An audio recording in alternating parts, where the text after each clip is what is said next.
অৱশেষত উদ্ধাৰ হল জুবিন গাৰ্গৰ মোবাইল ফোন। জুবিন গাৰ্গৰ মৃত্যুৰ পিছৰে পৰাই বিগত 12 দিন ধৰি সিদ্ধাৰ্থ শৰ্মাৰ হাতত আছিল জুবিন গাৰ্গৰ মোবাইল ফোন। মোবাইল ফোনৰ উপৰিও জুবিন গাৰ্গৰ অন্যান্য কিছু সামগ্ৰী উদ্ধাৰ কৰা হৈছে সিদ্ধাৰ্থ শৰ্মাৰ পৰা। অৱশেষত শ্যামকানু মহন্ত আৰু সিদ্ধাৰ্থ শৰ্মাক গ্ৰেপ্তাৰ কৰে অসম আৰক্ষীয়ে। ইতিমধ্যে জুবিন গাৰ্গৰ ৰহস্যজনক মৃত্যুৰ 2 মূল অভিযুক্তক 14 দিনৰ CID জিম্মালৈ প্ৰেৰণ কৰা হৈছে। হেণ্ডকাফ লগাই অসম আৰক্ষীয়ে CID কাৰ্যালয়লৈ লৈ আহিছে 2 অভিযুক্ত শ্যামকানু মহন্ত আৰু সিদ্ধাৰ্থ শৰ্মাক। সিদ্ধাৰ্থ শৰ্মাৰ পৰা জুবিন গাৰ্গে ব্যৱহাৰ কৰা মোবাইল ফোনটো উদ্ধাৰ কৰিছে আৰক্ষীয়ে। জুবিন গাৰ্গৰ মৃত্যুৰ পিছৰে পৰাই বিগত 12 দিন ধৰি সিদ্ধাৰ্থ শৰ্মাৰ হাতত আছিল জুবিন গাৰ্গৰ মোবাইল ফোন।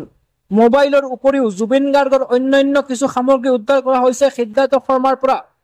শ্যামকানু মহন্ত আৰু সিদ্ধাৰ্থ শৰ্মাৰ বিৰুদ্ধে 18/25 নম্বৰত গোচৰ ৰুজু কৰা হৈছে।